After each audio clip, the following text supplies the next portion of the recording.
So we have again here, as you look at what Genesis is saying. Now the serpent was the most subtle beast of the field which Yahuwah Elohim had made. And he said unto the woman, Yes, has Elohim said, You shall not eat of every tree of the garden. Now I want you to think about something here. And yes, this is a continuation from part 1. And yes, this is a white cap and not a black one. You got it right. But let me help you to understand that this was not some serpent that was standing up with a tail, or some serpent that looked like a snake or something as you see it. The term serpent is a metaphor. A serpent is a very, very clever, a cunning creature. That's what a serpent is, or a snake. A snake could come upon you, you never know that snake is coming. That snake knows when to move, when not to move, when to strike, when not to strike, and is deadly. And is always aware of its surroundings, I might add. See, when Yahuwah or Elohim was talking about the serpent, he was talking about a beast, a creature that was very human-like, but not mankind. More classified would be, a better way to classify it would have been a beast. Beast-like more than human-like. And you go back and read in Genesis 1, he'll tell you that he created beasts, and then it goes and say he created cattle and other things, so that you didn't get the two confused. Because some of you guys just read right past that when he said he made, the beast of the field, and then turned around and said he made the animals, cows, lions, things like that. Those two different areas in Genesis chapter 1 are easily distinct. Yah distinguished the difference between those two for a reason, so that we wouldn't be thinking. See, mankind or Satan has created this confusion that makes you think that a beast is a dog, or better yet, a beast is a cow or a bull, or give me some camel, other beasts, wolves, things like that. Those are beasts. But the truth of it, that wasn't what Yah was talking about in Genesis. He was talking about the serpent and his seed, those who were just like him. And here's additional validation for this. If you want me to give you something else to think about with it, okay? If it's still too hard for you to accept what I'm saying is true, in terms of who this serpent was that Yahuwah, Adam, and Eve were dealing with in the garden. When Yah judged that serpent, matter of fact, let's go over to the judgment of the serpent, okay? He says, because you have done this, you are cursed above all cattle. Okay? You're cursed above all cattle. So cattle were not beasts. And above every beast of the field. Upon your belly you shall go, and the dust you shall eat all the days of your life. Now you might say, well, isn't that a snake laying on his belly? No, not really. It's called, the belly is a place that processes things, a place that gets rid of defiled things. Things go into the belly to be broken down, put into where it needs to be, and the rest of it is defiled. And I'm taking a little liberty there, and I admit it. But that laying on your belly, in other words, you're gonna lay like a beast. You're gonna lay in defile and filth. You're gonna defile mankind forever until judgment befalls you. But let's go a little bit farther than that, okay? And you can take what I said, the last statement, with a grain of salt. I'm good. That is, I would tell you that's more my interpretation of it than Yah's interpretation of it. Okay? I speak for myself, not in terms of a revelation, although it could be revealing something that many of you, as well as myself, haven't given thought to in times past. But he told him that he would be cursed above all cattle and above every beast of the field. And upon your belly you shall go, and the dust you shall eat all of your days. And I will put intimacy between you and the woman, and between your seed and her seed. And it shall bruise your head, and you shall bruise its heel. Now, the entity that he's talking about is a resentment between the two. A pure natural hatred. One from the head, one from the foot. In the head of the serpent, he could never, ever, ever be able to work and love and share kindness with us. Therefore, his supremacy, his wickedness inside of him, every time he sees us, that if there's an anger, or envy, or jealousy, thoughts to wall up inside of his belly and spew out of his mouth like vomit. His head just gets wickedly, just almost loses his mind. And we see that in their treatment. We've seen that in their treatment of our people. It shall bruise your head, the seed of the woman. In other words, your head won't be able to deal with it. And then it will bruise the heel of the woman. In other words, no matter what you try to do to take us down, we will always be standing by the grace of Yah. So you will go after our feet to knock us down, but Yah will stand us right back up. You knock us down, Yah stands us back up until your judgment has come, Esau. And all your cohorts around the world. But the thing else I'll add to this statement. He cursed them and said on his belly he would beat, right? And he said that he would be cursed above all the animals on the field, right? And that he would and his dust he would eat, right? Now, if you know he's not talking about a literal snake, what literal snake you know eats dirt? No, snakes don't eat dirt.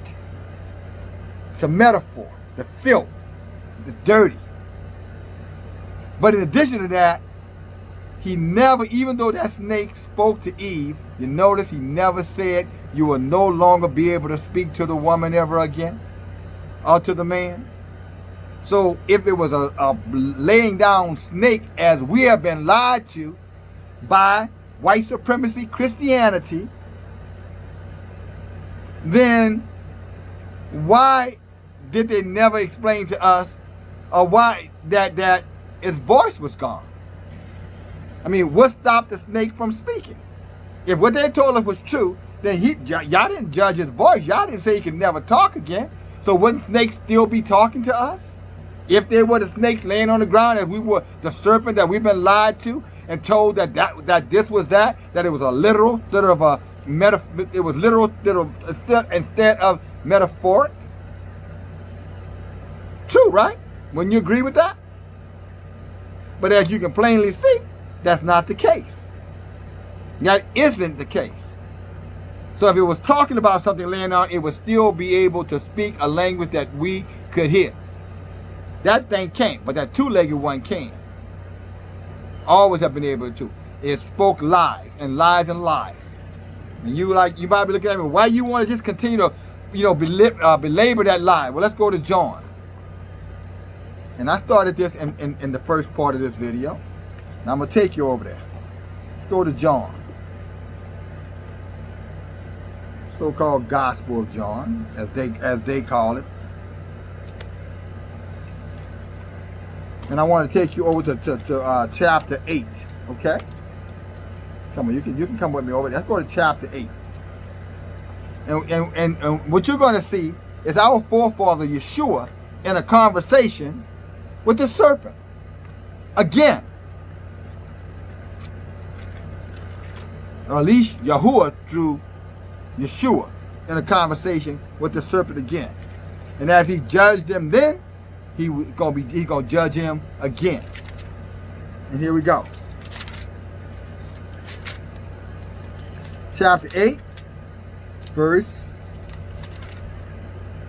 I'm going to start reading here at verse 36. No, I'm sorry. I'm going to read to you chapter 8, starting at verse 30. Okay? And he spoke these words, and many believed upon him. And as he spoke these words, many believed on him. And then said Yeshua to those disciples which believed on him, if you continue in my word, then you are my disciples indeed. And you shall know the truth, and that truth shall make you free. To the tree, and we talked about this before in other videos. You, Judah, are the true children of Israel. You are the real so-called, Jews, the Hebrew Israelites. It's you. And that's why I say if you study the word and you continue this truth out, then ultimately it's going to take root, and you're going to grow into your knowledge. You're going to grow into your mature, into your adulthood, or into your right mind. And then they answered, now he's talking about the Pharisees and the Sadducees, the religious ones. These who were set in place by Rome to rule over our people, even back in Yeshua's time. They said, we are Abraham's seed. So they were lying about who they were even back then, as they're lying today about who they are. They said, we were Abraham's seed, and we were never in bondage to a man. That tells you right then it couldn't have been Abraham's seed, because Abraham's seed was in bondage to a man in Yeshua's time. Abraham's seed that was in bondage during Moses' time. See how they lie? And see how they forget the precepts, and how they, even those who try to deceive us and add and take things out the word, they miss this. Because these men are telling Yeshua they were never in bondage. Yet we were in bondage 40 years in Egypt before the time of Yeshua. How about that? Let's go a little farther. And Yeshua answered them and said, I say unto you, whosoever commits sin is the servant of sin. And the servant abides not in the house forever, but the Son abides in the house forever. So if we're the children of the Most High, then all this food about what we got to do to get in and what we got to do to get out is bullshit. He said the Son abides forever. That don't mean we're not going to be judged for poor decisions. But you're still a son, no different than the prodigal son that's talked about in the book of Luke. He says the Son abides forever. So if I abide forever, how can I abide forever and not abide forever? Clearly, that's an oxymoron. That doesn't make any sense. He says the children abide forever, Judah. And if the Son therefore shall make you free, you shall be free indeed. And I know you are Abraham's seed, so you say. But you seek to kill me, because my words have no place in you. That's why they're trying to destroy all these people who are speaking up now about the true identity of the so-called Negro African American here in America or Turtle Island. He says, I speak which that, and Yeshua said, I speak that which I have seen with my father. And you do that which you have seen with your father. See, that's two different species. Here we go. Now he's clearly saying there's two different species. They got one species over here of Abraham, and then there's another species over here that is not of Abraham, but they look alike, guys, ladies. He's saying it right here. Let me read that to you again. I speak that which I have seen with my father, and you do that which you have seen with your father.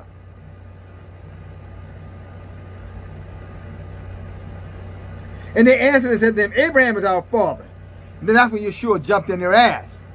Yeshua said to them, if you were Abraham's children, you would do the works of Abraham. But now you seek to kill me, a man that has told you the truth, which I have heard of Yeshua. This did not Abraham. You do the deeds of your father. And they said unto him, we be not born, or we be not bastards. We have one father, even Yeshua. See, again, lying and telling you through Christianity that Christianity is the same thing as being born of the seed of Abraham or being a part of the tribe of Israel. Yeshua said unto them, if Abraham were your father, you would love me, for I proceeded forth from Yeshua. Neither came I of myself, but he sent me. Why do you not understand my speech? Even because you cannot hear my words, even though he's talking. See, even though we're talking, many of us, even some of us of Israel, can't hear the truth. They're blinded. He's going to tell you why you're blinded, some of you. You are of your father. This is where it gets back to the serpent. We know serpent was in the garden, right? That was devil. The devil was the serpent. Satan was the serpent. He said, you are of your father, the devil. And the lust of your father you will do. He was a murderer. A murderer. Who goes around murdering indiscriminately all over this planet? From animal kingdom to human beings. Indiscriminately, and take pride in it. They reward themselves for doing it. He was a murderer from the beginning and abode not in the truth, because there is no truth in him. Covert white supremacy at its finest. A lie covered up with the guise of, all those things that I've already shared with you. I'm your ally. I don't see color. I'm not a racist. If I pulled myself up by my own bootstrap, I didn't have no slaves. All those lies. Yeshua told them when some of the disciples had confronted him, and they said, we didn't do these things. Our fathers did these things. If had we been around, we wouldn't have did as our fathers had done to the prophets. You know what Yeshua said to them? By the very fact that you said what you just says that you are guilty of the wickedness of your fathers, because you have already admitted you're the children of those who did the wickedness. So all of you Esau, Edoms out here who claim that you had nothing to do with it, the very fact that you acknowledge that they did it makes you guilty as well, according to Yeshua. And you take that up with him when he's about to throw your ass in a lake of fire. And when he speaks a lie, and he speaks of his own, for he's a liar and the father of it. And that's what these people are. When they speak, they make up their own shit. They justify anything they want to do. And we all know that. No matter what the situation is. It don't matter how absurd, how wicked it is, they make up their own truth. I remember Rudy Giuliani, who was the attorney to Trump, then attorney general, I think, of New York, and some other positions that he held. I remember they were confronting him when he was working for Trump as his attorney, and they talked about how Trump was changing laws and that how wrong it was. And I remember Giuliani told these people, well, if you don't like the law, you need to change it. Even Trump said that when he was running for election, when they were talking about him taking advantage of different tax loopholes. He said, well, if you don't like the loopholes, change the loopholes. See, that's what it means right here. It says, when he speaks a lie, he speaks of his own. Because he's what? Because he is a liar and the father of a lie. And because I tell you the truth, you believe me not. You follow me? And this is where this whole thing with Christianity becomes the overarching covert white supremacy. Because it, as I stated in the last video, was something that used to whitewash all of the new so-called new world. We were ancient people, but those dumb idiots thought that the earth had an edge to it and you would fall over off the end of the cliff. But by the time they came to the conclusion that the earth was not, made like a dining room table, that the earth has layers, before they could figure that out, we had traveled the world tens and tens of thousands of times. That's why you see our monuments all over the planet, ancient ones. And you see nothing of Edom, Edom around the world, do you? Nothing that outdates more than 2,000, 3,000 years. Nothing of it. Because his ass was right over there in Europe and Africa, lost, as a damn virgin in a whole house.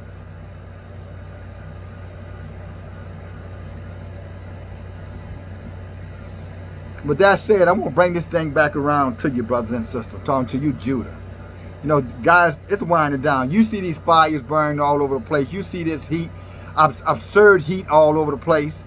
You see the wickedness of Esau. You see this economy falling clean apart.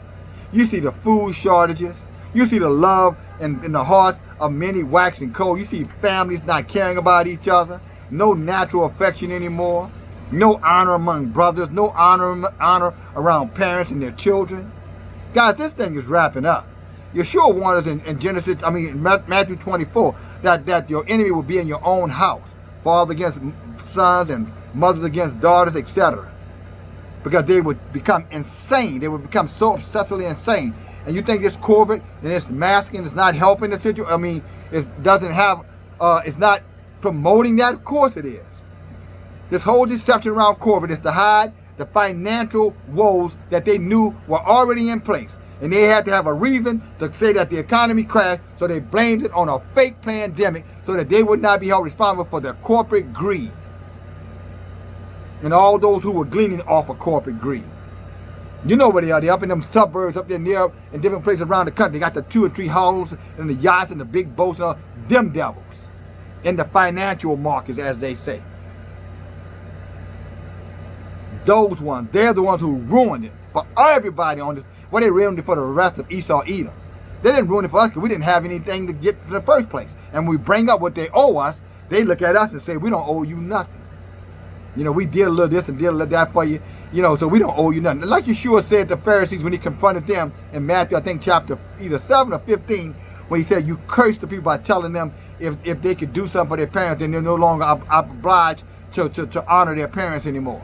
See, these devils, you know, they threw out welfare and they threw out this little stimulus money only to make you a slave, to make you a prisoner, but using that money, by the way. That money is blood money. That money was to keep you from riding in the streets because they knew the financial situation had gone to shit. That money was nothing but payoff money to keep you docile and keep you quiet, Judah. You should have given it back. Or if you did take it, I hope you didn't waste it. I hope you bought food and supplies for the storm that's, I mean, it's already here. It just hadn't reached your house yet. Or maybe your city yet. Or maybe your state yet. But it's coming. So I bring this thing to a close to tell you there's a difference between overt white supremacy and covert white supremacy. But let it be known, there is no supremacy of anyone other than Yah, and after Yah, the people of Yah. We are, if there's anything supreme, we are supreme because we are made in the image and in the likeness of the creator of the entire universe. Praises be to Yah. Yah bless you. Yah protect you. Yah shine his face upon you. Yah give you grace and mercy. Yah put his countenance all around you wherever you go. And equally, Yah, I pray that he brings you, my brothers and sisters, peace. Bye now.